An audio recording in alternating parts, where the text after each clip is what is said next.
अभिवादन स्वीकार कीजिए ब्रजेश मिश्रा का और आप देखना शुरू कर चुके हैं द डिबेट। बहनों भाइयों, आज भारत का बजट लोकसभा में प्रस्तुत किया गया भारत की वित्त मंत्री निर्मला सीतारमण के द्वारा। इस बजट में गरीब के लिए, निम्न मध्यम वर्ग के लिए, मध्यम वर्ग के लिए, सैलरीड क्लास के लिए, नौकरी पेशा वाले तबका के लिए, सुपर रिच के लिए क्या कुछ इस बजट में इस बार भारत की सरकार ने प्रावधान किया है। इस बजट को हम सब के नज़रिए से समझने की आज कोशिश करेंगे और ये जानेंगे कि गरीब को क्या मिला, नौकरी पेशा वाले के हाथ क्या आया, अमीर आदमी को क्या मिला, स्ट्रीट वेंडर्स को क्या मिला, निम्न मध्यम वर्ग को क्या मिला और जो नौकरी करने वाला तबका है, मध्यम और निम्न मध्यम वर्ग, उसके हाथ क्या आया। और देश के संघीय ढांचे के बजट के लिए जो आवश्यकताएं हैं उनकी कितनी प्रतिपूर्ति इस बजट में भारत की सरकार ने किया है, ये समग्र चर्चा आज इस पर डिबेट में हम लोग करने जा रहे हैं। बहनों भाइयों, आज भारत का बजट लोकसभा में वित्त मंत्री निर्मला सीतारमण ने प्रस्तुत किया। इस बजट को लेकर बहुत ही कयास लगाए जा रहे थे और चुनाव में जाने के पहले का ये चूँकि आखिरी बजट के तौर पर माना जाता है, इसके बाद भी बजट आएगा, लेकिन वो बजट पूर्णकालिक बजट नहीं होगा क्योंकि मई में इलेक्शंस होंगे, अप्रैल में 7 टर्म का होगा वो। ऐसी परिस्थिति पे ये बजट फुल फ्लैश बजट है और इस बजट से केंद्र की मोदी सरकार की नीतियां परिभाषित होती हैं, परिलक्षित होती हैं और उसका एक प्रतिबिंब भी हमें इस बजट में दिखाई देता है। तो क्या है इस बजट में? जिस मुद्दे को लेकर सर्वाधिक चर्चा है वो मुद्दा है निम्न मध्यम वर्ग और सैलरी क्लास, जिसकी आमदनी पहले 5 लाख तक थी, वो टैक्स फ्री था, नो टैक्स। अब वो धनराशि बढ़ाकर कर दी गई 7 लाख। यानी अगर आपकी आमदनी सालाना 7 लाख तक है तो आप पर कोई टैक्स नहीं लगेगा, 0 टैक्स आप पर आएगा। यदि आपकी आमदनी 9 लाख तक है तो 5%, उसके ऊपर है 10%, फिर 15% और अधिकतम हो जाएगी 30 लाख के ऊपर आपकी आमदनी है 30%। इस मुद्दे को लेकर बड़ा व्यापक विचार विमर्श चल रहा है, बड़ी बड़ी बातें चल रही हैं बहनों भाइयों। लेकिन सबसे महत्वपूर्ण बात यह है कि इस बार के बजट में जो सबसे बड़ी चीज है जिसके बारे में ओपन चर्चा होनी चाहिए, इनकम टैक्स में 2 तरह के टैक्स के प्रावधान, that is old tax regime और न्यू टैक्स रिजीम। यानी आप अपने टैक्सेशन को इनकम टैक्स के 2 तरह से दाखिल कर सकते हैं। या आप पुरानी प्रणाली चुन लीजिए कर की, जो 5 लाख वाली है, उसमें प्लस 80C प्लस कुछ अन्य आपकी आमदनियां जोड़कर वो भी तकरीबन 7 तक पहुंचती हैं, या फिर 7 का एक मुश्त आप न्यू टैक्स रिजीम में चले जाइए। यानी आपको ऑप्शंस दिए गए हैं नई टैक्स रिजीम में, कर व्यवस्था में और पुरानी कर व्यवस्था में। पुरानी कर व्यवस्था कंटिन्यू कर रही है सरकार और नई टैक्स के रिजीम भी लागू कर रही है। इससे थोड़ा सा जनता में कन्फ्यूजन है, लोगों में कन्फ्यूजन है, लेकिन इसमें काम बढ़ गया है चार्टर्ड अकाउंटेंट का कि वो पुराना वाला सही है या नया वाला सही है। सबकी अपनी गणित है, सबकी अपनी सोच है, सबका अपना नज़रिया है। और इनकम टैक्स में भी वैसे ही पहले से बहुत कॉम्प्लिकेटेड इनके लॉज थे, इनकम टैक्स एक्ट 1961। अब उसके बाद इसमें भी 2 तरह की व्यवस्थाएं आ गई हैं। खैर वो आपको चार्टर्ड अकाउंटेंट बताएंगे कि new tax regime versus old tax regime के क्या मायने हैं। लेकिन इस बात को लेकर निम्न मध्यम वर्ग और मध्यम वर्ग सैलरी क्लास में बड़ा जोश है कि इनकम टैक्स की जो लिमिट थी वो 5 लाख से बढ़ाकर 7 लाख कर दी गई। इसका अच्छा और सकारात्मक संदेश गया है। बहनों भाइयों, भारत का डिफेंस बजट को बढ़ाया गया है 12.5%। इंफ्रास्ट्रक्चर पर सरकार ने खास जोर दिया है। रेलवे के साथ साथ हाईवेज के निर्माण के लिए तकरीबन 4.5 लाख करोड़, अगर हम रेलवे और सड़क परिवहन को जोड़ लें, एक बड़ी रकम दी गई है। शिक्षा और स्वास्थ्य ये हमेशा प्रायोरिटी में नीचे आते हैं, लेकिन इसके अलावा अन्य मुद्दों पर भी, जैसे नौकरियां 70,000 रेलवे में देने की बात की गई है। महंगाई को नियंत्रित करने की कोशिश इस बजट में की गई है। अब वो कितना सफल होगी ये इस बजट के बाद पता चलेगा। लेकिन बहनों भाइयों, महत्वपूर्ण इस बात का है कि इस बजट ने कई चीज़ें तय कर दी हैं और विशेष तौर पर ये कि क्या ये चुनावी बजट है। विपक्ष ने इसको लेकर कोई उत्साह नहीं दिखाया, एक्सपर्ट्स को लेकर काफ़ी अच्छी ओपिनियन दे रहे हैं, लेकिन ये बजट चुनाव के मसले को ले जाकर फंस गया है। भारत की सरकार का कहना यह बेहद शानदार बजट है। 86 मिनट के भाषण में प्रधानमंत्री ने 124 बार मेज थपथपाकर निर्मला सीतारमण का उत्साह बढ़ाया, फाइनेंस मिनिस्टर का। और जितनी भी महत्वाकांक्षी परियोजनाएं, उन सारी परियोजनाओं को इसमें सम्मिलित किया गया और जगह स्थान दिया गया। मुफ्त राशन की योजना 2024 यानी इलेक्शन तक जारी रहेगी। इस बार के जो बजटीय और वित्तीय प्रावधान किए गए हैं उसमें खास बात क्या है, उसको विश्लेषक कैसे मानते हैं, अपोजिशन कैसे लेता है, इन सब मसलों पर हम आज विस्तार से इस डिबेट में चर्चा करने वाले हैं। पहले आप कुछ बयान सुन लें, उसके बाद फिर मैं विशेषज्ञों, पॉलिटिकल पार्टी के प्रवक्ताओं के साथ इस मुद्दे पर चर्चा करूंगा। Currently, those with income up to 5 lakh do not pay any income tax in both old and new regimes. I propose to increase the rebate limit to 7 lakhs in the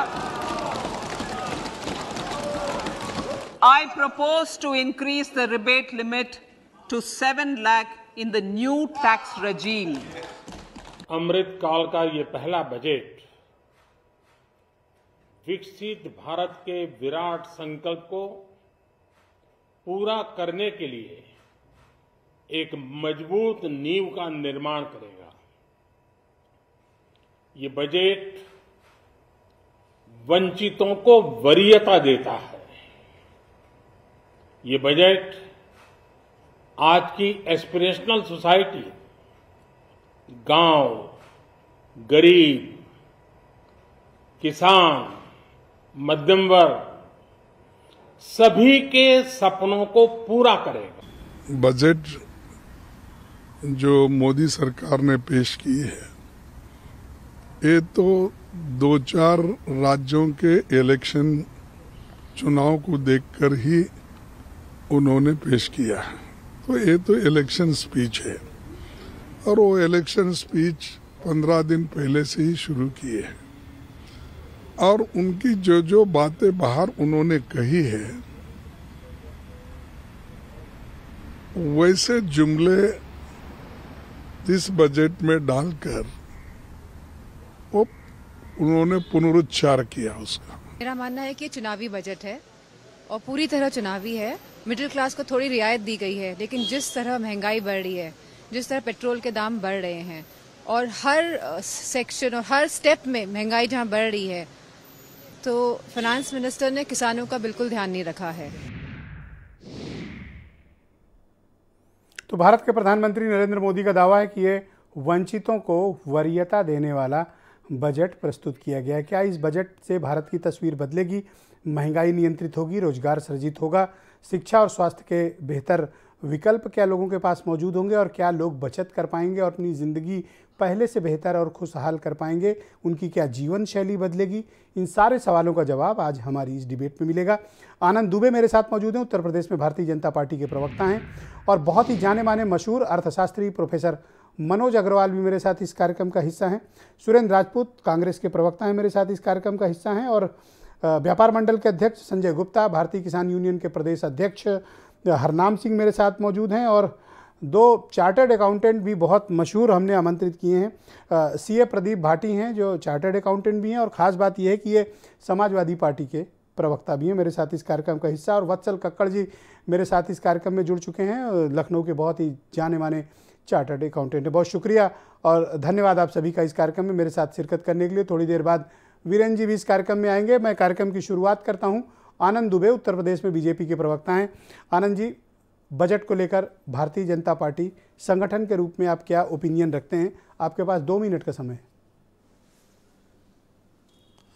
देखिए ब्रिजेश जी, मैं अपनी बात की शुरुआत जो है रामचरितमानस की एक चौपाई से करूंगा कि मुखिया मुख सो चाहिए, खान पान कहुए, पालई पोसई सकल अंग तुलसी सहित विवेक। यानी कि मुखिया जो है वो ऐसा होना चाहिए कि वो भोजन तो मुख से करे लेकिन सभी अंगों को समान पोषण मिले। इस बजट में आपको वही देखने को मिलेगा। इस बजट में समाज के हर एक तबके का ख्याल रखा गया है। इस बजट में किसानों का ख्याल रखा गया है, कृषि बजट को बढ़ाया गया है, 20 लाख करोड़ रुपए 20 लाख करोड़ रुपए तक के ऋण किसानों के लिए को देने की बात की गई है। इसके अलावा अगर महिलाओं की बात की जाए तो महिला सम्मान बचत पत्र सरकार ने कहा है इसमें लाने के लिए। व्यापारियों को इसमें एमएसएमई सेक्टर को काफ़ी फायदा दिया गया है। आयात शुल्क घटाने से मैन्युफैक्चरिंग सेक्टर में 27% जो लोग हैं उनको काफ़ी रियायत मिलेगी। इसके अलावा जो छोटे व्यापारी हैं तो उनका 2 करोड़ रुपए जिनका लेन देन था उनको जो टैक्स में जो छूट थी उसको बढ़ा के 3 लाख रुपए तक कर दिया गया, और 3 करोड़ रुपए तक कर दिया गया कि 3 करोड़ रुपए तक का अगर लेन देन है तो उसमें उनको छूट मिलेगी। इसके बाद 75 लाख रुपए जिनका लेन देन है उनके लिए बुक ऑफ अकाउंट रखने की अब जरूरत नहीं पड़ेगी। इसी तरह युवाओं के लिए अप्रेंटिस की बात की गई है। आदिवासियों के लिए एकलव्य जो विद्यालय हैं उनमें 38,000 शिक्षकों की नियुक्ति की बात की गई है। चाहे वो देश का रक्षा बजट जो है, आपको मालूम होगा कि 2013-14 में 2.3 लाख करोड़ था, इस समय बढ़ के ये 5.94 करोड़ यानी करीब करीब 4 गुना से ज्यादा, मतलब 3 गुना से ज्यादा बढ़ा है। इसके अलावा कृषि बजट को बढ़ाया गया है। तो सभी सेक्टर को इसमें समाहित करने की कोशिश की गई है। अपोजिशन का कहना है कि इस बजट में कुछ नहीं है, कोई रियायत नहीं दी गई है, कोई राहत नहीं है और ये बजट चुनावी बजट है। देखिए, उनका जो फर्ज है वो अहले सियासत जाने, अपना पैगाम मोहब्बत है जहां तक पहुंचे। तो ये इनका काम सियासत करना है। इनको इस बजट में कुछ भी अच्छा नहीं दिखेगा क्योंकि इनको सिर्फ झूठ बोलना है। जनता को इसमें कितना फायदा, आप सोचिए कि टैक्स स्लैब को बढ़ा दिया गया, 5 से बढ़ा के 7 लाख रुपए कर दिया गया है। तो हर व्यक्ति को, अच्छा जितने भी टैक्स स्लैब बढ़ाए गए हैं उनमें करीब करीब 15,000 से लेकर 45,000 रुपए तक की बचत जो सैलरीड लोग हैं उनको होगी, लेकिन इनको इससे कोई फर्क नहीं पड़ता है। लेकिन ये भी तो बताइए कि पुराने और नए में उलझा दिया है, मायाजाल प्रपंच फैलाना है। एक देश 2 इनकम टैक्स, कौन न्यू टैक्स रिजीम वर्सेस ये लोग तो जो लोग देश में एक निशान 2 विधान और तमाम चीजों को लेकर चलते तो वो इस तरह की तमाम बातें उठाएंगे। लेकिन एक चीज बहुत स्पष्ट है कि ये जो पूरा बजट है इसमें सभी वर्गों का ख्याल रखा गया। बहुत शुक्रिया आपका। मैं डिबेट के दूसरे चरण में आपके बाकी विचारों को सम्मिलित करूंगा। समाजवादी पार्टी के प्रवक्ता और चार्टर्ड अकाउंटेंट प्रदीप कुमार भाटी मेरे साथ मौजूद है। भाटी जी, बहुत शुक्रिया आपका। समाजवादी पार्टी आज के जो भारत का बजट है उसके बारे में क्या ओपिनियन रखती है, और दूसरा new tax regime versus old tax regime, आपकी पर्सनल भी ओपिनियन मायने रखेगी और एज ए समाजवादी पार्टी के प्रवक्ता भी। गो अहेड, बोलिए। ब्रिज भाई, आपको नमस्कार, और सब पैनलिस्ट जो हैं सब उनको सबको नमस्कार मेरा। मैं अपनी बात की शुरुआत इस बात से करूंगा कि devil lies in the details. एक मशहूर कहावत है कि जब आप डिटेल्स में कुछ जाते हैं तो उसमें जब पता चलता है डेविल क्या है उसके अंदर। बहुत सही बात, सुबह से बात हो रही है कि अमृतकाल स्टार्ट हो गया। जी बिल्कुल, अमृतकाल स्टार्ट हो गया। इस साल ये बीजेपी का आखिरी बजट है और आखिरी बजट होने के कारण इसके बाद जो भी अगले बजट आएंगे उसमें बीजेपी नहीं देगी, तो अमृतकाल यहीं से शुरू हो चुका है। ये बजट आखिरी होने के साथ साथ जो साल दर साल जो निराशाजनक बजट्स रहे हैं उससे विकास का जो एक सुनहरा अवसर था वो हमने खो दिया। पिछले 8 वर्षों की जो गलतियां हैं और जो उसका परिणाम ये हुआ है कि अर्थव्यवस्था की हालत अब ये हो चुकी है। अब चाहे अर्थव्यवस्था में विकास दर की रेट हो, पिछले अगर 3 साल का बेस ईयर लिया जाए तो 2.5% की ग्रोथ है।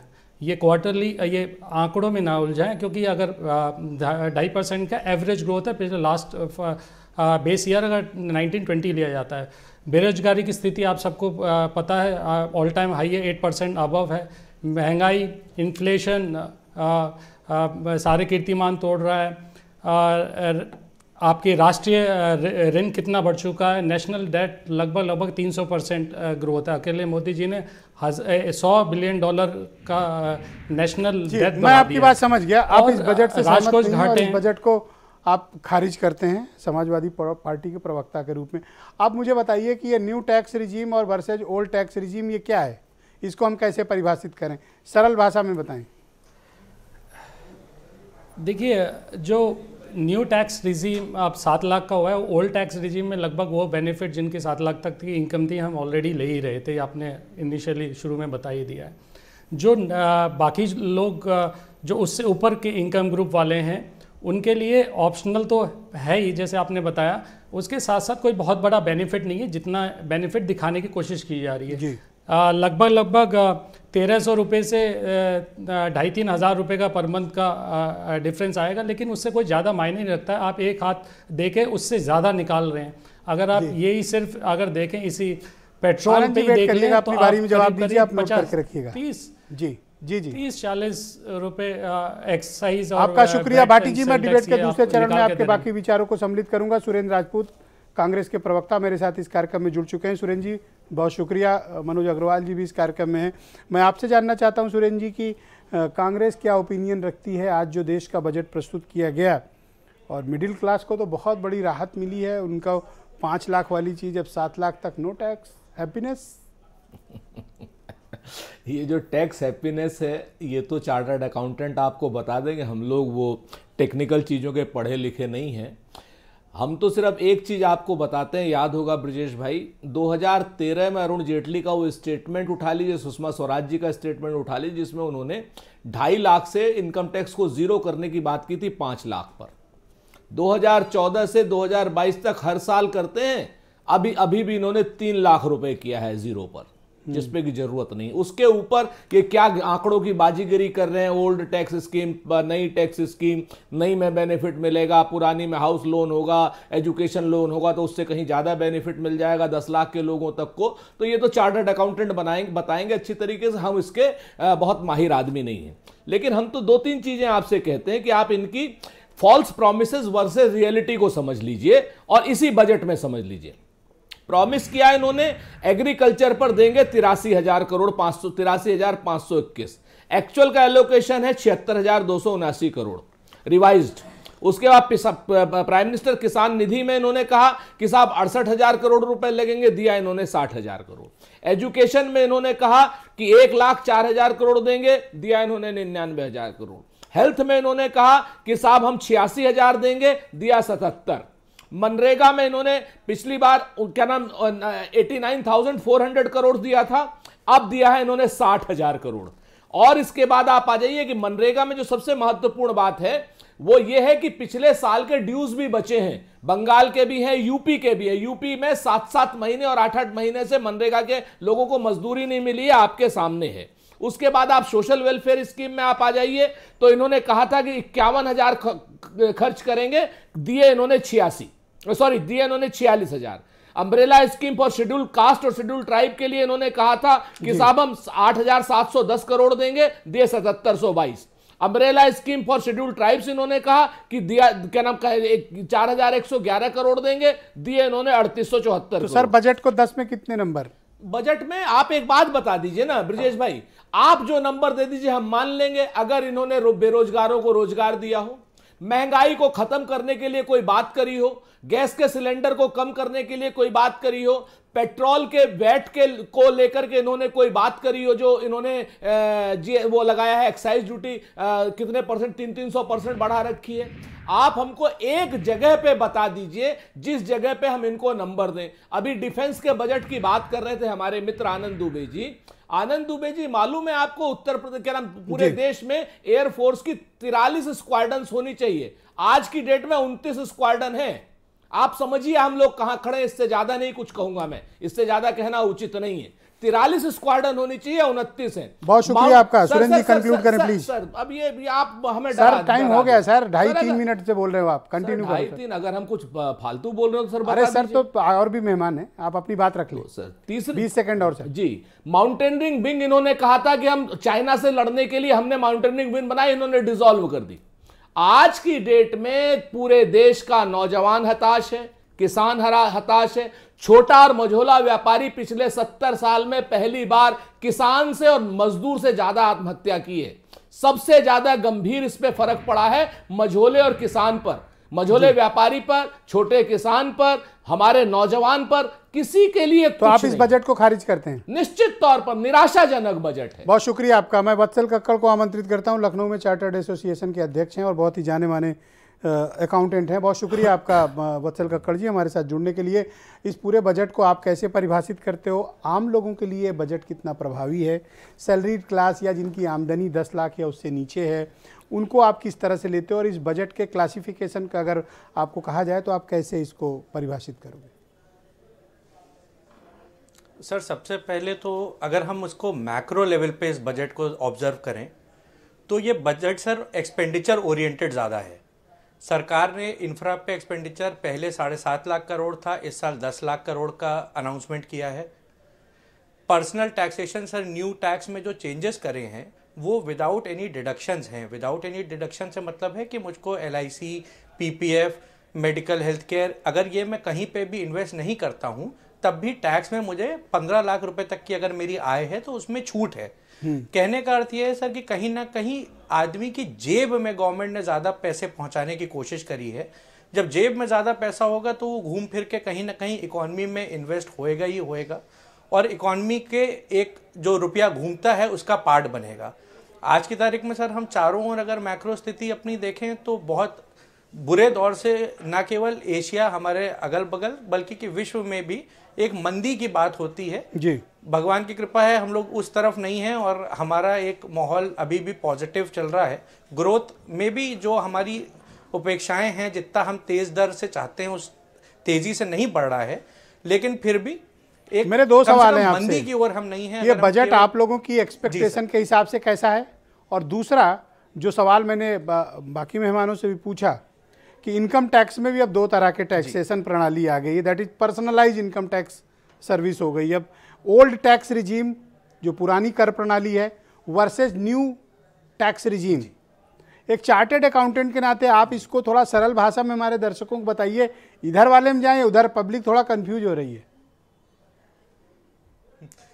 सर, अगर हमको कहीं पे भी कोई इन्वेस्टमेंट का बेनिफिट नहीं लेना है तो डेफिनेटली नई वाली स्कीम हमारे लिए बहुत बेहतर है, और मेरे ख्याल से कहीं ना कहीं करंट माहौल में गवर्नमेंट इस तरफ थोड़ा ज़्यादा प्रोत्साहन दे रही है कि आप उतना सेविंग्स की तरफ ना सोचें और नई स्कीम को ऑप्ट करें। नई स्कीम को पहले भी सर ये नई स्कीम थी, इसी नई स्कीम में संशोधन हुए हैं। पहले ये उतनी लुभावनी नहीं थी जितनी लुभावनी आज के बजट में इन्होंने उसको करने का प्रयास किया है। इससे कंफ्यूजन नहीं होगा 2 तरह के प्रणाली से? आप लोग का काम अब बढ़ गया, मतलब 2 तरह की व्यवस्थाएं तो पब्लिक अब सोचेगी कहाँ जाएं, तो ऐसे में बट नेचुरल है कि आप लोगों की, आपकी और भाटी जी का काम थोड़ा बढ़ जाएगा, मतलब आप लोग की भी आमदनी बढ़ेगी। एक बार सर उसको कंपेयर तो करना ही पड़ेगा कि कहाँ पे हमको ज्यादा फायदा होगा। एग्जैक्टली। मैं संजय गुप्ता को आमंत्रित करता हूँ, बहुत ही जाने माने व्यापारी नेता हमारे साथ जुड़ चुके हैं। संजय जी बहुत शुक्रिया आपका, धन्यवाद।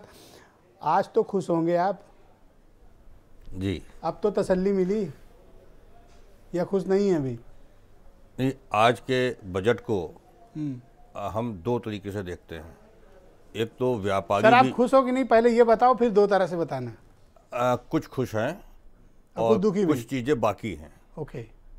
आज के बजट को हम लोग 2 तरीके से देखते हैं। एक तो यदि शुद्ध व्यापारी के रूप में देखें तो जो हम लोगों की उम्मीदें थी, हम लोग ये चाहते थे कि आज रिटेल टैक्स की पॉलिसी, रिटेल ट्रेड की पॉलिसी की घोषणा हो जाए। विदेशी ई-कॉमर्स कंपनियों से हम लोग परेशान थे तो ई-कॉमर्स के लिए कोई पॉलिसी आ जाए। CCTV कैमरा बाजारों की सुरक्षा के लिए बजट में प्रावधान हो, ये हम लोग चाहते थे। ये चीज़ें नहीं आईं। लेकिन एक अच्छी बात यह है जो अभी चार्टर्ड अकाउंटेंट साहब ने भी कही कि ये जो 2 लाख का बढ़ा है, इसका हम इसको इस रूप में देखते हैं कि 6.5 करोड़ लोग इनकम टैक्स देते हैं, तो कहीं ना कहीं 13 लाख करोड़ रुपया देश की अर्थव्यवस्था में फ्लोटिंग में आएगा। तो इससे ये जो पैसा बाजार में आएगा तो लोगों की परचेजिंग कैपेसिटी बढ़ेगी। परचेजिंग कैपेसिटी बढ़ेगी तो लोग प्रोडक्ट को खरीदेंगे, प्रोडक्ट खरीदेंगे तो इंडस्ट्री भी ग्रोथ करेगी और व्यापार जो है वो भी बढ़ेगा, देश का GST भी बढ़ेगा। तो कहीं ना कहीं इससे देश का। राजपूत जी कह रहे हैं इसमें काट लिया, इसमें काट लिया, इसमें काट लिया, कुछ दिया ही नहीं। अब ये उनका सब्जेक्ट है और जिस विषय में वो कह रहे हैं उस परिप्रेक्ष्य में वो ठीक भी होगा, लेकिन जिस परिप्रेक्ष्य में हम कह रहे हैं, क्योंकि जब पैसा मार्केट में आएगा, फ्लो में आएगा। देखिए आज की डेट में बड़ी बड़ी लग्जरी गाड़ियां भी हैं लोगों के पास, बड़े बड़े बंगले भी बन रहे हैं, अच्छे स्कूल में बच्चे भी पढ़ रहे हैं, लेकिन कहीं ना कहीं टैक्स स्लैब ज़्यादा होने की वजह से लोग अपनी बुक्स में इनकम टैक्स में बहुत ज़्यादा शो नहीं करते हैं। तो ये 2 लाख भी अगर बढ़ेगा। ठेला वाला आम व्यापारी से लेकर बड़े व्यापारी तक इस बजट को किस दृष्टिकोण से समझते हैं? ये एक पक्ष से अगर बताया कि अगर जगह जनता के लिए तो फायदेमंद है और व्यापारी भी कहीं ना कहीं जनता है, तो अगर उस दृष्टिकोण से देखेंगे तो बजट ठीक है। लेकिन व्यापार को सीधे सीधे वित्त मंत्री जी ने व्यापारियों को सीधे सीधे कुछ नहीं दिया। बहुत शुक्रिया आपका। मैं बहुत ही जाने माने किसान नेता और भारतीय किसान यूनियन के प्रदेश अध्यक्ष हरनाम सिंह मेरे साथ इस कार्यक्रम में जुड़ चुके हैं। हरनाम सिंह, आज तो किसानों के लिए काफ़ी कुछ ऐलान हुआ है, जैसा कि अभी आनंद दुबे जी बता रहे थे, और वित्त मंत्री का स्टेटमेंट भी हम लोगों ने सुना है। अब तो आप थोड़ा सा हैप्पी होंगे? नहीं, देखिए ब्रजेश जी, इस बजट में जो देश का किसान था, जो 74 सालों से नंगे पैर घूम रहा था, ये अमृतकाल बजट आया था। तो इस देश का किसान ये चाह रहा था उसके पैर में चप्पल जरूर आ जाएगी, वो चप्पल नहीं आई है। दूसरा, जिस तरीके से इस बजट में किसान पूरे देश का उम्मीद लगाए बैठा था कि जो सम्मान निधि का ढिंढोरा था, जो 6,000 का सरकार पीट रही थी, इस बजट में पूरे देश का किसान ये उम्मीद लगाया था कि उसको कुछ ना कुछ बढ़ा के मिलेगा। अब इसमें डायरेक्ट हमको कुछ ऐसी चीज़ें दिख नहीं रही हैं, जैसे बागवानी की बात है, मत्स्य पालन की बात कही गई है। देखो, बागवानी और मत्स्य पालन ब्रजेश जी एक वर्ग है किसानों के नाम पे काम करने वाला, वो लेता है जिनके पास पैसे होते हैं। हमारे जैसे किसान को डायरेक्ट जो चीज़ें मिलने वाली थी इस बजट में नहीं आ रही हैं। आनंद दुबे जी बैठे हैं, अगर ये बताने की कोशिश करेंगे कि क्या क्या चीज़ किसान को डायरेक्ट मिलने वाली है। नहीं, वो नोट करना और आपकी बात का जवाब देंगे वो। नहीं, हम चाहेंगे अपनी बारी में आपकी बात का जवाब किसानों पर जरूर देंगे। अच्छा, दूसरा, अभी जब गेहूं की बुवाई हो रही थी तो उत्तर प्रदेश के कृषि मंत्री नवंबर के महीने में गेहूं का बीज मांगने गए थे। खाद की 40 रैक की बात उन्होंने यहाँ प्रेस करके कही थी। यूरिया की दिक्कत थी। आपको पता है कि फर्टिलाइजर के लिए भारत सरकार ने अपने बजट में 1,70,000 करोड़ का प्रावधान किया, 1.70 लाख करोड़। ब्रजेश जी, ये गिनती हम भी नहीं लिख पाएंगे, हम तो वो चप्पल की बात कर रहे थे, तो शायद किसान के पैर में वो चप्पल आ जाएगी। 10 में कितने नंबर इस बजट को? क्या दे दें डायरेक्ट? अगर आनंद दुबे जी हमको कुछ बताएंगे तो आखिरी में ये सवाल कर लेना, इसका जवाब दे देंगे। बहुत शुक्रिया आपका। मैं प्रोफेसर मनोज अग्रवाल जी को आमंत्रित करता हूं, बहुत ही मशहूर और जाने माने अर्थशास्त्री हैं। प्रोफेसर साहब, बहुत शुक्रिया और धन्यवाद आप सभी का। इन सब की ओपिनियन लेने के बाद मैंने आपको आमंत्रित किया ताकि हम एक समग्र दृष्टिकोण आज के बजट के बारे में रख सकें और आपसे ये समझ सकें कि इस बजट को एक अर्थशास्त्री के रूप में आप कैसे देखते हैं, इस बजट की अच्छाइयाँ क्या हैं, इस बजट की खामियाँ क्या हैं, किस सेक्टर पर बहुत अच्छे से ध्यान दिया गया और कौन कौन से क्षेत्र हैं जो इग्नोर्ड हो गए। ब्रजेश जी, मैंने सभी की बात सुनी। 2-3 बातें निकल करके आती हैं यहाँ की चर्चा पर और फिर मैं बजट पर आता हूँ। एक ही आता है कि डायरेक्ट किसी को क्या मिलता है वो महत्वपूर्ण होता है, पॉलिसी में बाकी चीज़ें क्या हैं उस पर उतना इम्पोर्टेंस नहीं देना चाहिए। मुझे लगता है कि किसी भी बजट में और किसी भी इस तरह की पॉलिसी में, रणनीति में सरकार की जो अपेक्षा होती है, जो अच्छी सरकार होती है, डायरेक्ट देती है, ऐसा नहीं देना चाहिए, वास्तविकता में देना चाहिए। जैसे मान लीजिए फ्री राशन दे रही है या किसान सम्मान निधि कम ज़्यादा जो भी है वो मिल रहा है, इसी प्रकार से तमाम और बेनिफिट्स दिए जाते हैं। लेकिन वो तब दिए जाते हैं जब उसका 1 रुपए का फायदा कई रुपए में निकलता हो समाज को, व्यक्ति न निकल करके। जैसे इसमें अगर आप इसकी अच्छाई देखना चाहें तो बड़े व्यापक स्तर पर कृषि में परिवर्तन, और खाली परिवर्तन इस प्रकार का नहीं कि इसका ये हो जाए उसका वो हो जाए। आप ये देखिए, प्रगतिकामी दृष्टिकोण से है, मॉडर्न एग्रीकल्चर है। पहली दफा एक अभिनव प्रयोग है कि कृषि और रूरल इकोनॉमी में भी स्टार्टअप टाइप की सुविधा की बात कही गई है। यानी कि कहीं ना कहीं इसको मॉडर्निटी के साथ, लॉजिस्टिक डेवलपमेंट के साथ या फ्रेट कॉरिडोर, तमामों इन चीज़ों को लेते हुए, और डिजिटल इकोनॉमी जिसके ऊपर G20 में ज़बरदस्त बहस चल रही है और भारत जिसकी शोकेसिंग भी कर रहा है। और गूगल के चीफ ने पहले कहा है, अभी थोड़े दिन पहले कहा है, पिछले महीने, कि भारत जो है डिजिटल प्लेटफॉर्म का सबसे बड़ा फोरम विश्व में बन चुका है और जो आज की इकोनॉमी को आगे ले जाने में सक्षम है। और आप अगर देखें तो ये डिजिटल इकोनॉमी का प्रभाव था कि कोरोना में हम लोग इससे लड़ पाए, एक चीज।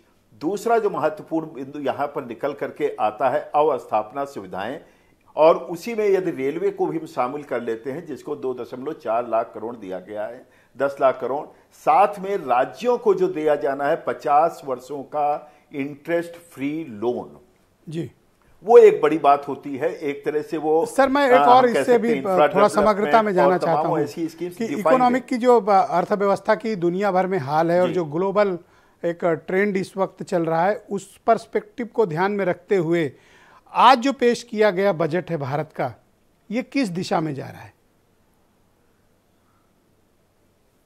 मैं वही कह रहा था, तो ये सारी चीजें, यदि इसी आपकी बात को ही मैं वहीं पर ला रहा हूं कि यदि हम देखते हैं कि पर्यावरण संरक्षण और पर्यावरण में सुधार दोनों को सम्मिलित करते हुए, चाहे इलेक्ट्रिक व्हीकल्स को हो, चाहे अर्बन ट्रीटमेंट की बात हो, चाहे मल का जो है तो निस्तारण हो और उससे ऊर्जा की बात हो, ये सारी चीजें कहीं ना कहीं, और इन सब में एक महत्वपूर्ण बात क्या आती है, आत्मनिर्भर भारत अभियान जो प्रधानमंत्री जी ने 12 मई 2020 को कोविड प्रारंभ होते ही शुरू किया था, वो सारी चीजों का समावेश है। और यही वजह है कि भारत का वृद्धि दर इस वर्ष 7% है, अगले वर्ष 6.5% के इर्द गिर्द होने की संभावना है। इस बजटीय प्रावधान को लोअर मिडिल क्लास, गरीब, किसान, मध्यम वर्ग, सैलरीड क्लास, स्ट्रीट वेंडर्स, व्यापारी, किसान, इनके बीच किस तरह का संदेश देने वाला है ये बजट?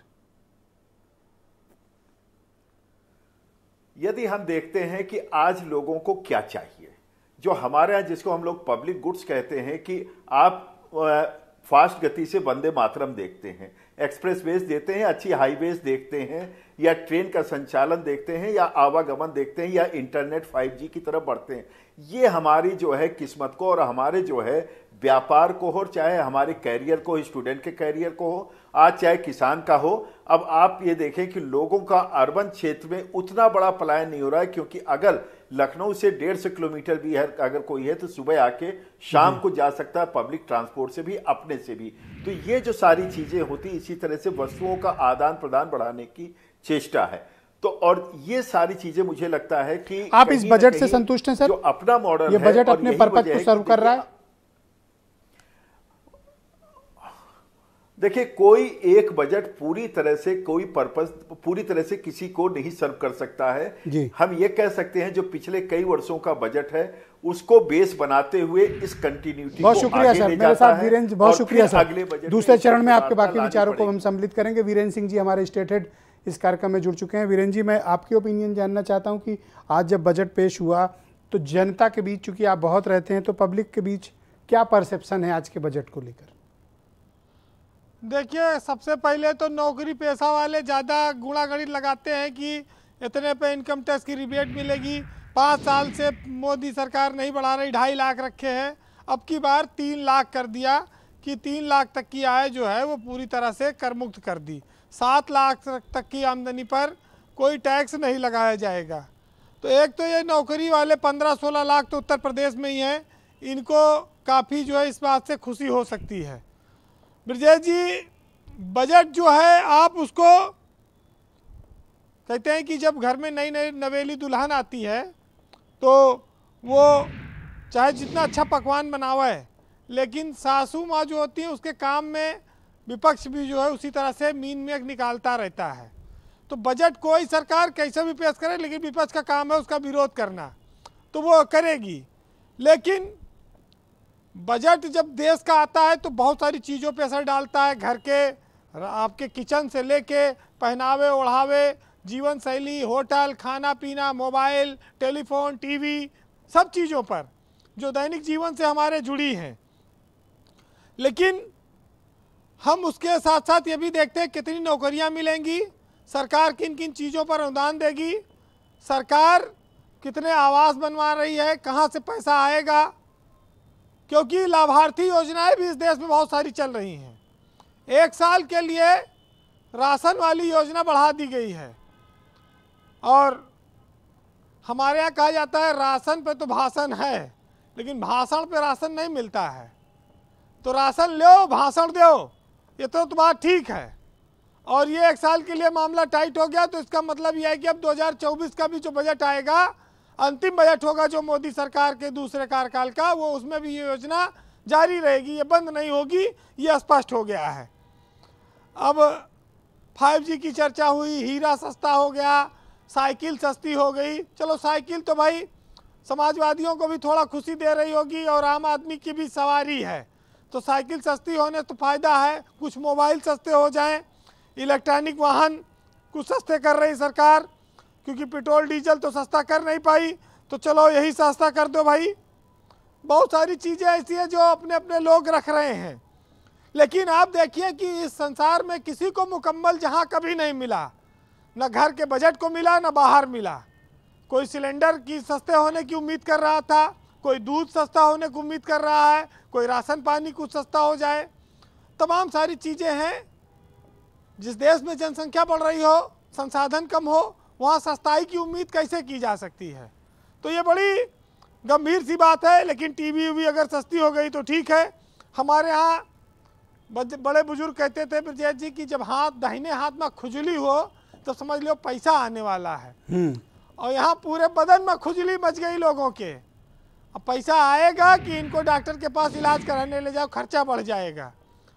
तो ये बड़ा विचित्रता रही है हमारे समाज में कि बीजेपी के में जो लोग बैठे सरकार में, बजट में चाहे समझ में आवे चाहे ना आवे, अच्छा कहना है। और बजट में कुछ अच्छा भी हो तो विपक्ष कहेगा नहीं सब खराब तो सबसे ज़्यादा चर्चा आपके मुताबिक ये जो 7 लाख वाला नो टैक्स सिस्टम है, ये इसको ज़्यादा अप्रिशिएट किया गया? इसको बहुत अप्रिशिएट किया गया, क्योंकि ये इसके लेकर बड़ी सालों से उम्मीद थी लोगों को। और ये नौकरी पेशा वालों के लिए बहुत अच्छा है। कह रहे हैं चुनावी बजट लेकर आए हैं। देखिए चुनावी बजट का थोड़ा से आधा हिस्सा है ये। चुनाव 50 एयरपोर्ट बना रहे हैं, जैसे अयोध्या में इंटरनेशनल एयरपोर्ट बन जाएगा, ये भी एक आगे चलकर अयोध्या में राम मंदिर बना रहे हैं। उसी तरह से और सारी चीज़ें ला रही है सरकार।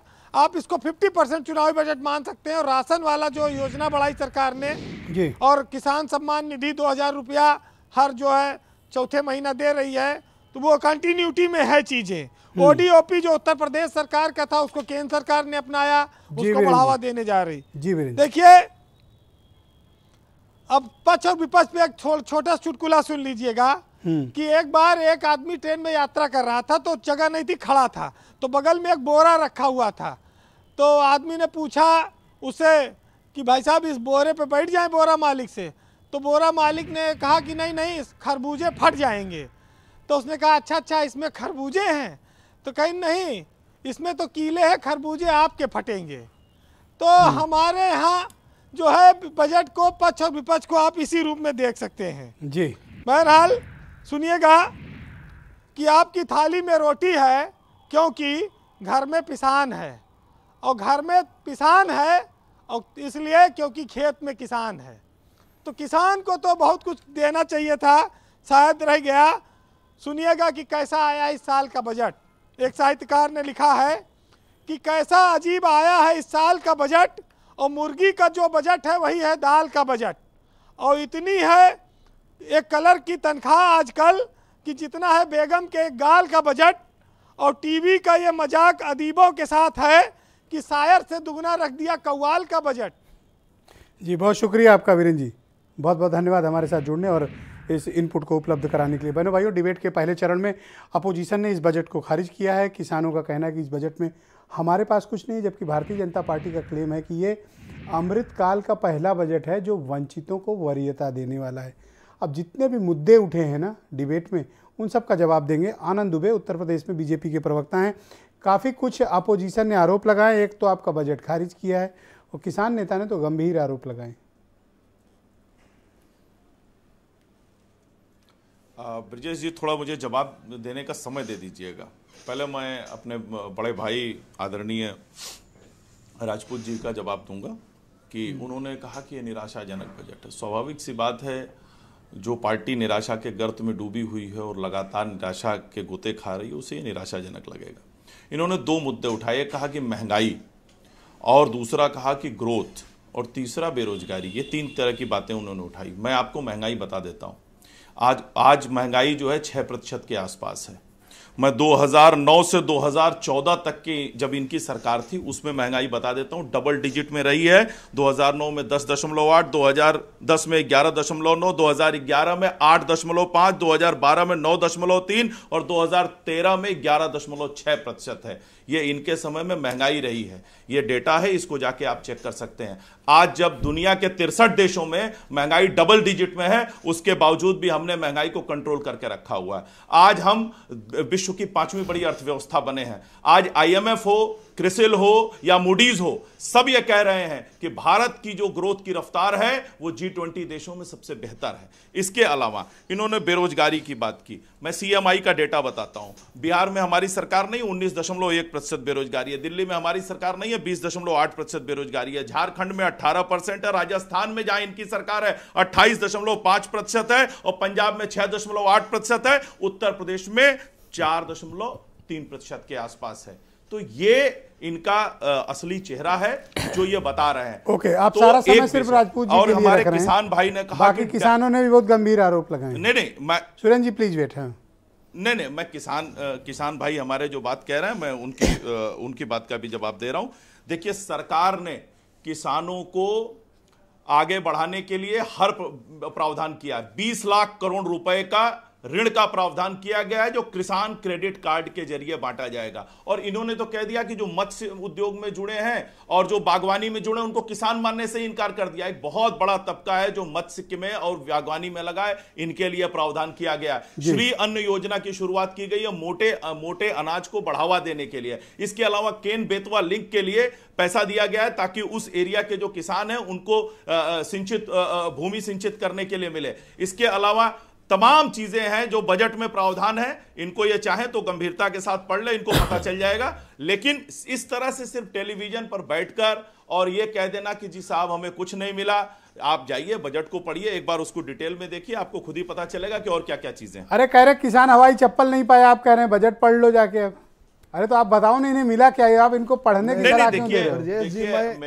मैं रुक जाओ, हरनाम सिंह रुक जाओ, अपनी बारी में बोलना भाई। मतलब है अभी आनंद दुबे की बारी, इनको बोल लेने दो। नहीं, ये देखिए, ये किसान है, ये कुछ भी कह सकते हैं, इनका सम्मान है। बहुत शुक्रिया दुबे जी। कर रहा हूं, हम तो कोशिश कर रहे हैं कि किसान जो है वो हवाई जहाज में भी सरकार चले का और क्लेम है किसान कि जो अब तक का सबसे शानदार बजट है, अमृतकाल का बजट है। आप किस एविडेंस के बेस्ड पर ये या किस एलोकेशन के बेस्ड पे आप कह रहे हैं कि ये बजट आप खारिज करते हैं, या आपको लगता है कि ये बजट जनता के कल्याण के लिए नहीं है? ब्रजेश भाई, मैं अपनी बात एक बात से शुरू करना चाहूँगा। आप दहेज की जगह बजट को उसको रिप्लेस कर लीजिएगा। दहेज क्या है ये उस बाप से पूछना जिसकी ज़मीन भी चली गई और जिसकी बेटी भी चली गई। इन्होंने दिया कुछ नहीं, और सिर्फ अब बातें जो ये कर रहे हैं मैं उसको एक एक करके बताता हूँ। इन्होंने कहा कि हमने किसानों को क्या क्या दे दिया। आपको ब्रजेश जी जान के ताज्जुब होगा कि credit in agriculture, bank credit in agriculture 0.5% है। ठीक है, अब GDP का 15% शेयर है एग्रीकल्चर का, 60% लगभग पॉपुलेशन एग्रीकल्चर पे डिपेंडेंट है, और 3% बजट एलोकेशन है। आप बात कर रहे हैं बजट हमने बहुत दिया एलोकेशन। मैं आपको बताता हूँ इस साल का बजट 3 कैटेगरीज में दिया गया। एक में 5% कम दिया पिछले साल से, एक में 12%, एक में 13%। और अब बात कर रहे हैं लागत की। MSP 3% बढ़ाया जाता है, इन्फ्लेशन 6% है, और इनपुट कॉस्ट 20 से 25% है। तो किसान कहाँ जाएगा? आप किसानों के हितैषी सरकार बन रही है। हमारा तो समाजवादी पार्टी का तो मानना है कोई भी अर्थव्यवस्था बिना निम्न वर्ग, गरीब, पिछड़े, वंचितों को मुख्य धारा में लाए बिना हो ही नहीं सकती। और इस सरकार का क्या है कि आपको वेट करना ये समावेशी और कल्याणकारी, उदारकारी तो होना नहीं है, ये असमानता और भेदभाव फैलाने में ही बिलीव करते हैं। अभी आप देखिए असमानता इस हद तक बढ़ चुकी है कि 10% रिच के पास 3 से 4%, वो सिर्फ 3 से 4% ही GST दे रहा है। तो आप देखिए कितनी बड़ी असमानता है। 1% सुपर रिच के पास 40% वेल्थ है देश का। एक्साइज में आप 50% की लूट मचा रखी है आपने। पेट्रोल सर मैं तो माइनस में दूंगा, लेकिन मैं मेरी एक दो बातें और खत्म कर लूं। मैन्युफैक्चरिंग में इन्होंने बहुत ढोल पीछा, लेकिन बस हाँ एक, क्योंकि मैं आपके डिबेट में पहली बार आया हूँ, मुझे 30 सेकंड के लिए थोड़ा सा और समय दे दिए। मैन्युफैक्चरिंग की बात हुई, मेक इन इंडिया की बहुत बात हो रही है। आप आंकड़े कहीं भी उठा लीजिए, 2012 में 17.5% था जीडीपी का मैन्युफैक्चरिंग, आज 16.5 के आसपास लुढ़क गया। किधर गया मैन्युफैक्चरिंग?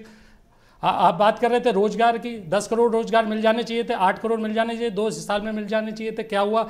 हमने 62 MP जिता के भेजे, जनता ने 62 MP जिता के भेजे उत्तर प्रदेश से। मिला क्या उन्हें?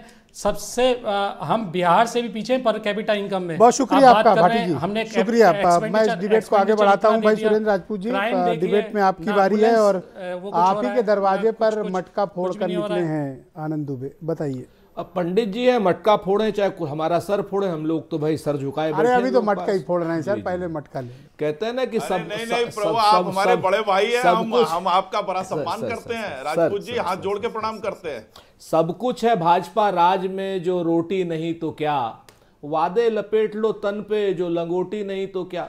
भाजपा या तो इतिहास की बात करेगी, मुगल काल में चली जाएगी, या भाजपा अमृत काल के बाद 40 साल बाद की बात करेगी। ये बजट जो है 40 साल के लिए बहुत, सारे अर्थशास्त्री बैठाए हैं यहाँ पर, कहीं 40 साल के लिए बहुत अच्छा है। भैया बेरोजगारी आज है, जब हम कहते हैं बेरोजगारी आज है, कहीं राजस्थान में देख लो। अरे राजस्थान हिंदुस्तान का हिस्सा नहीं है क्या? बेरोजगारी राष्ट्रीय समस्या है, राज्य की समस्या है। कल की डेट में कह दोगे जिला में देख लो कि अमेठी जिला में कम बेरोजगारी है, वायनाड में ज्यादा है।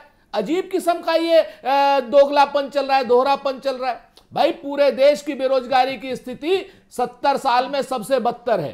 पूरे देश का व्यापारी सबसे ज्यादा आत्महत्या कर रहा है। पूरे देश का व्यापारी, क्या नाम, पूरे देश का किसान सबसे ज्यादा परेशान है। पूरे देश में आज की डेट में जो आप महंगाई की बात कर रहे हो, आप आंकड़े लाओ, आटा लाओ, डाटा लाओ। हमने आटे पर टैक्स नहीं लगाया था, जीएसटी नहीं लगाई थी, आपने आटे तक पर जीएसटी लगा दी। 70 रुपए में तेल था हमारे जमाने में, 210 रुपए में आप तेल कर दी हो। 3 रुपए 59 पैसे हमारे जमाने में डीजल पर एक्साइज ड्यूटी थी, 32 रुपया करके 27 लाख करोड़ की लूट किए हो।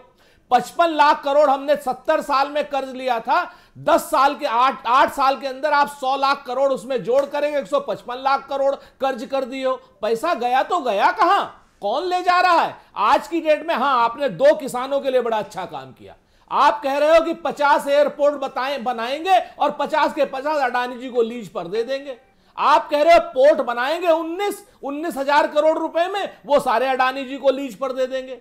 आप आज की डेट में क्या किसान, नौजवान और महिला, ये सिर्फ क्या नाम, कुछ अमृत काल का बजट है, आपको विश्वास क्यों नहीं है सर? ये अमृत काल, आप आनंद जी प्लीज रुकिएगा, रुक जाइए अभी। अमृत काल, आनंद जी प्लीज, अमृत काल की भी इनकी बड़ी बढ़िया वो है ना। अमृत काल में जो अमृत निकल रहा था, अमृत के साथ विष भी निकला था। हम लोग जहर पी रहे हैं, देश के 4, 5, 7 लोग जो है अमृत पी रहे हैं। उनको ये, उनके लिए बजट बहुत अच्छा है, इसमें कहीं कोई दो राय नहीं। अमृत काल का बजट उन लोगों के लिए बहुत अच्छा है जो हिडनबर्ग की रिपोर्ट में आए हुए हैं, जिनके 85% शेयर गिरने, 40 तो गिर चुके हैं। प्लीज रुकना पड़ेगा, प्लीज। इनकी जो बातें कंक्लूड करें भाई सुरेंद्र जी। इनकी जो बातें हैं, नौजवान खाएगा कि ओढ़ेगा, इनकी जो बातें किसान आनंद दुबे 20 सेकंड। नहीं सर, 1 मिनट बस सर, कंक्लूड करें सर, टाइम हो रहा है सर, बाकी मेहमानों की भी ओपिनियन। छोटी सी 2 बातें हमको ओके, 10 सेकंड सर बोलें। एमएसएमई सेक्टर पूरे देश का बर्बाद हो गया। मनोज गुप्ता जी भी बड़ी बड़ी बातें, हमारे मित्र भी हैं, बड़े भाई भी हैं। आप हमको बता दीजिए कि उनके लिए आपने कह दिया कि साहब कर्ज ले लीजिए। अरे कर्ज से तो वो परेशान है प्रभु, सहायता करो उनकी। किसान को कह रहे हो कर्ज ले लो, गोल्ड कार्ड दे। ऑलराइट, आनंद Dubey ji 20 second. Anand ji 20 second, 20 second जी। देखिए, इन्होंने अभी अडानी जी की बात की, मैं एकदम मतलब इनको सर 20 सेकंड है मेरे पास, आप जो मर्जी हो बोल लो। अरे 2015 में केरल में यूडीएफ में आपकी सरकार थी, यूडीएफ की सरकार थी, और विंजम पोर्ट जो है आपने 7,525 करोड़ में अडानी को दिया। आपने दिया मुद्रा पोर्ट के लिए 10 पैसे स्क्वायर मीटर की जमीन आपने दिया। उस समय चिमन भाई पटेल मुख्यमंत्री थे। आपने 2007 में आपने एफसीआई थैंक बहुत शुक्रिया।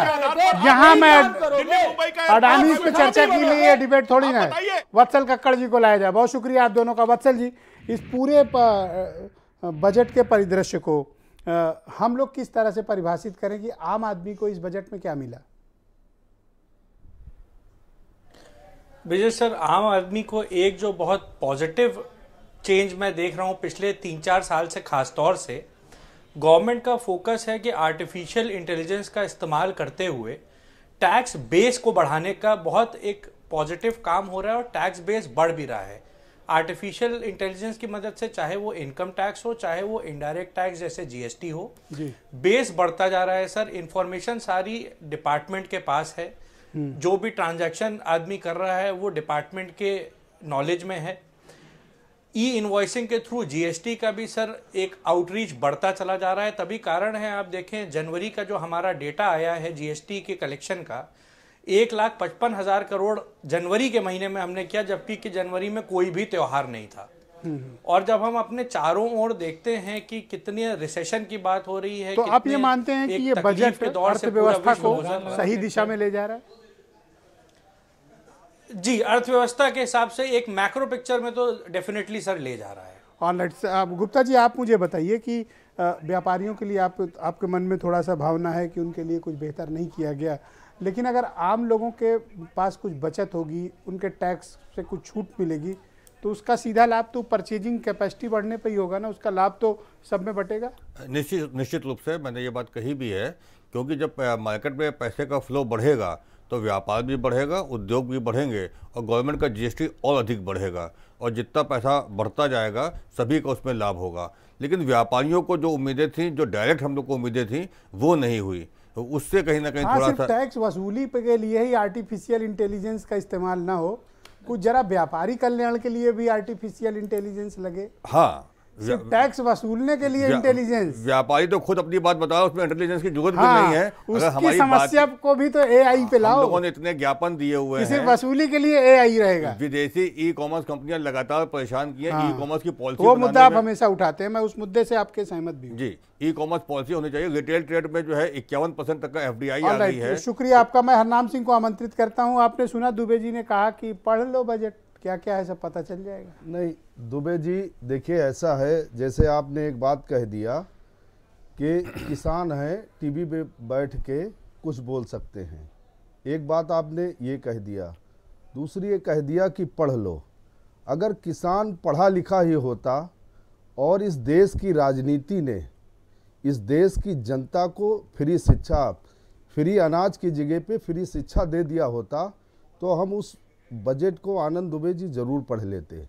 लेकिन जिस तरीके से आपने कह दिया टीवी पे बैठ के, भाई टीवी पे आप बैठो, आप टीवी वाले हो, राजनीति आपको करना है, विधायक सांसद बनना है। हम किसान हैं, खेती से ब्रजेश जी जानते हैं मैं 100% एक किसान हूँ। मनोज जी का जो तो क्या आपने इसको अपने स्वाभिमान पे चोट के तौर पे लिया? नहीं, देखो हम तो स्वाभिमानी हैं। अरे आपको पढ़ने के लिए तो कहा इन्होंने। नहीं, पढ़ने के लिए क्या कहा है? जब पढ़ लेंगे, कभी कोई बुलाएगा तो अपनी बात कह देंगे। गन्ने का रेट बढ़ा नहीं, बजाज वाला भुगतान कर नहीं रहा, एग्रीकल्चर के इंस्ट्रूमेंट पे जीएसटी है। ये जो बातें सारी कही जा रही, कोरोना काल में इस देश को कौन रोटी खिला रहा था? ये हमको बता। जितने लोग बैठे हैं ब्रजेश जी, अरे आप ही खिला रहे थे भैया। नहीं, कौन खिला रहा था? प्रणाम कर चुके हैं पहले। 24 घंटे किसान खेत में मेहनत करके, शराब की दुकानें भी आनंद दुबे जी आपकी बंद हो गई थी।